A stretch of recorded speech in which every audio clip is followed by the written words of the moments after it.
class, today we're going to be doing section 4.14, part 3 for AP Stats. So today we're going to be looking at the general multiplication rule, so finding the probability of events A and B when events A and B are not independent. All right, so let's start with the basic formula here. We have if events A and B are not independent, then the probability of A and B, and you can actually think about this and like an and then, equals the probability of A times the probability of A given the B has already happened. Now remember, this probability of A given B here is a conditional probability. And if you didn't watch our last video, go back and watch that about conditional probabilities.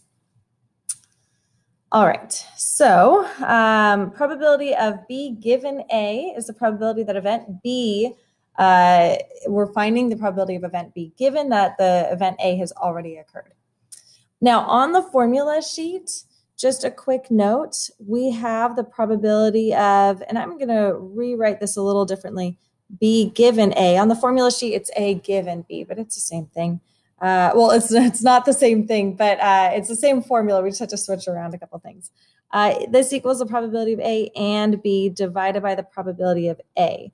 So if we think about this formula being on the formula sheet, we can actually rearrange this problem or this formula to get the probability of A and B. So if we were to, for example, multiply both sides by the probability of A, to cancel that out, I would have the formula, the probability of A and B equals the probability of A times the probability of B given A. So this formula is on the formula sheet. It's just kind of disguised a little bit, but technically you don't have to memorize it.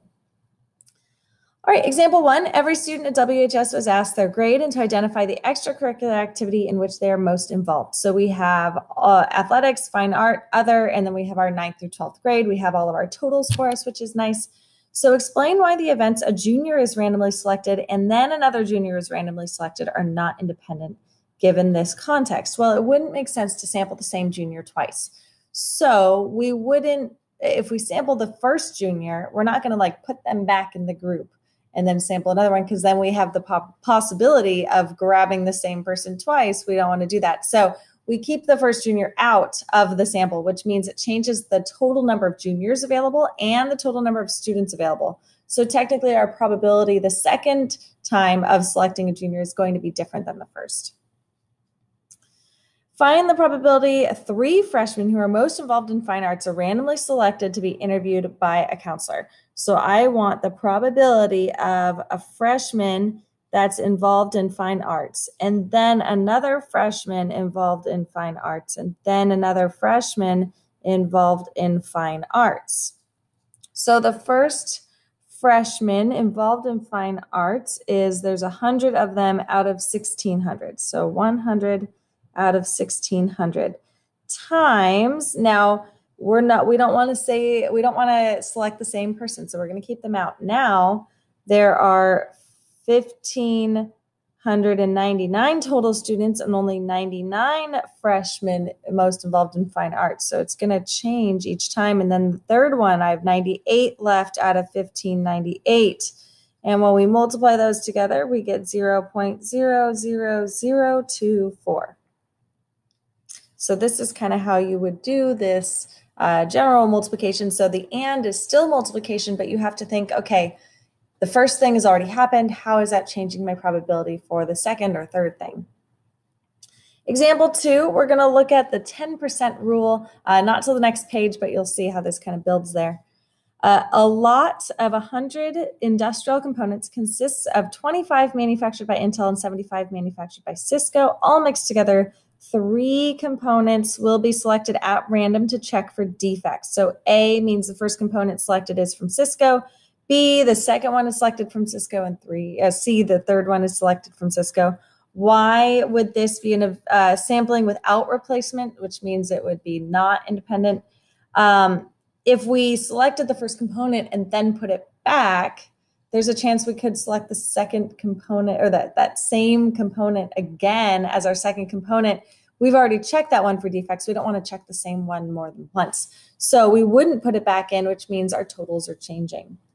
So find the probability that all three components selected were manufactured by Cisco. So A and B and C. Since they already defined A, B, and C for us, we can use those letters. If they didn't define them and you wanted to do something like this, you could define them on your own. So we have 75 manufactured, 75 manufactured by Cisco out of 100. And then the second one, I only have 74 and 99 left over. And the third one, I have 73 and 98 left over because I'm not putting those first two components back. Multiply those together, I get 418.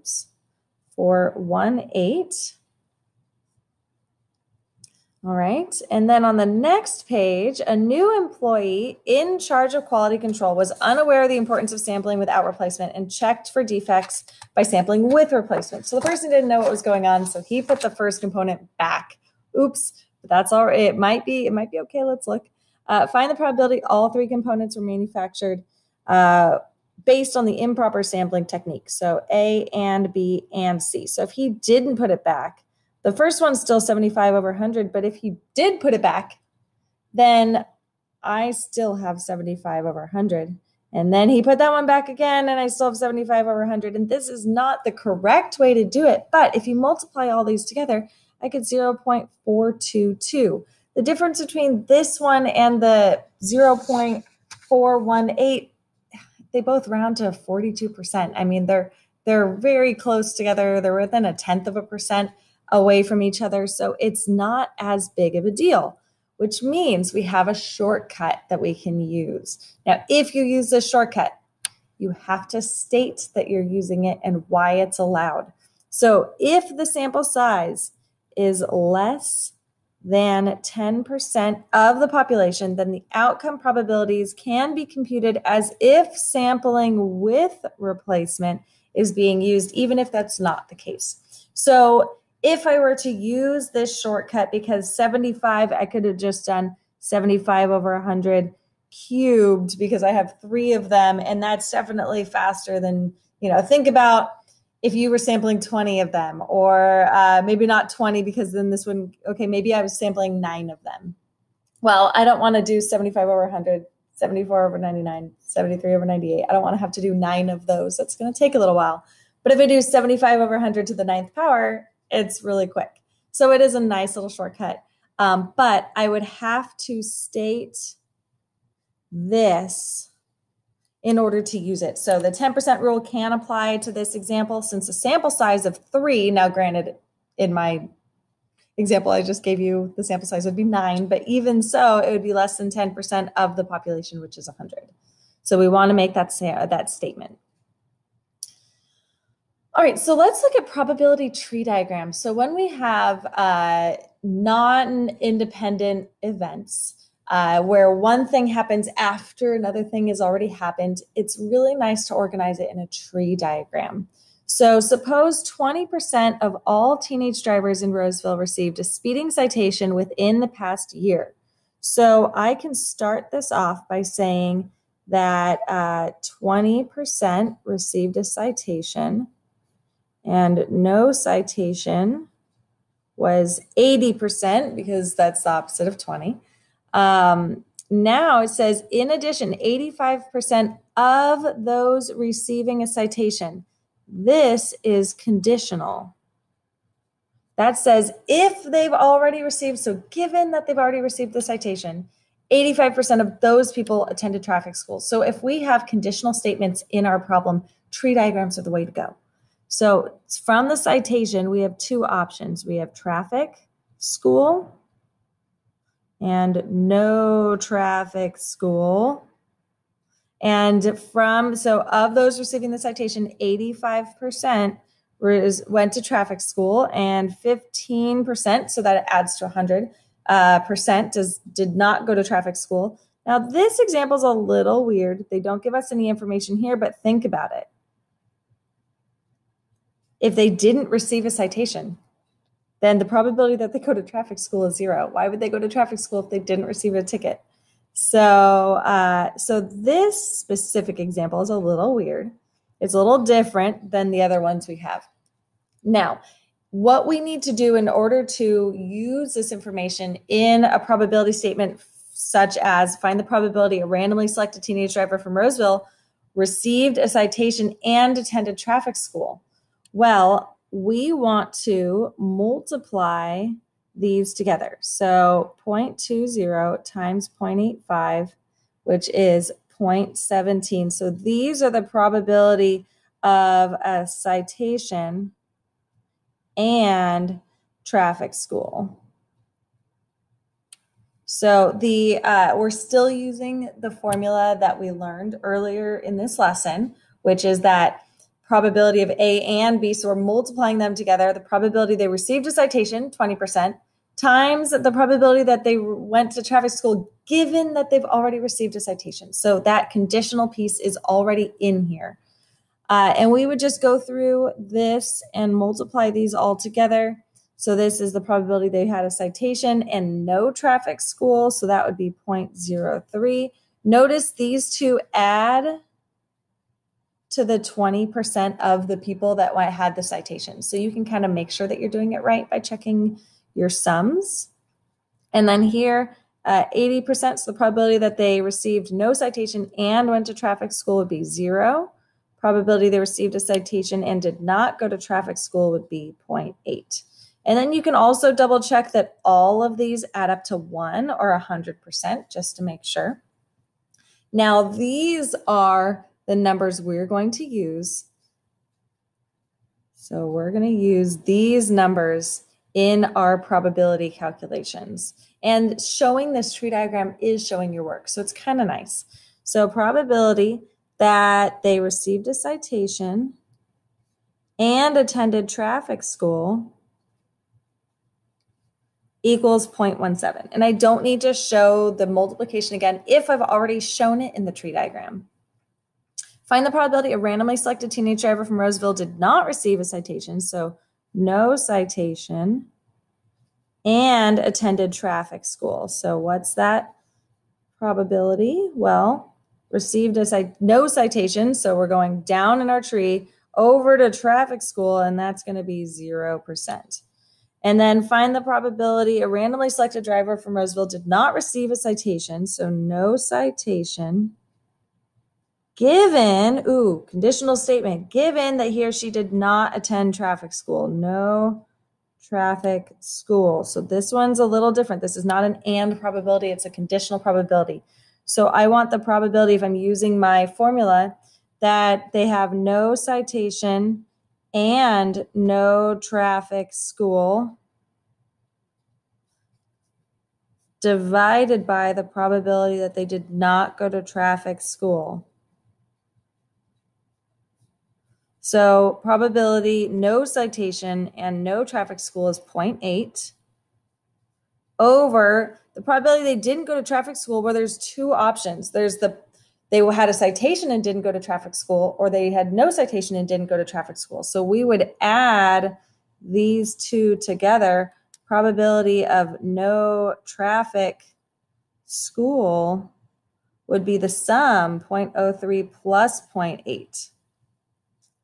0.8 plus 0.03. So we get 80 divided by 83, which is 0.964. All right. And then let's do one more example on the next page. Now, if you're in my class, there's also another page after this one. I'm going to let you guys work on that, and we can go over it in class if you'd like. The Press Tribune reported the following on bicycle safety. In Roseville, a safety education program and a helmet law were in place, whereas in Lincoln had neither a helmet law nor a safety education program. The study found that 68% of elementary school students from Roseville said they always wear their helmet when bicycling, but only 21% of elementary school students from Lincoln reported that they always wear a helmet. Assume the ratio of elementary school students between Roseville and Lincoln is 7-3. So this means in Roseville, it's 0.7, and in Lincoln, it's 0.3. So 70% of the population of the elementary school students are in Roseville, 30% are in Lincoln.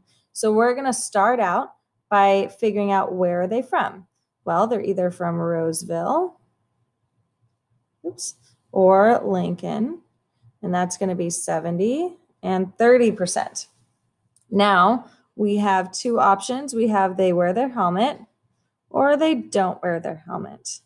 Now, it said that a study found that 68% of elementary school students from Roseville said they wear their helmet. So given that they're from Roseville, 68% wear their helmet. Now remember, we want to add it to 1. So 68% plus 32% gives me that 100% of the people in Roseville.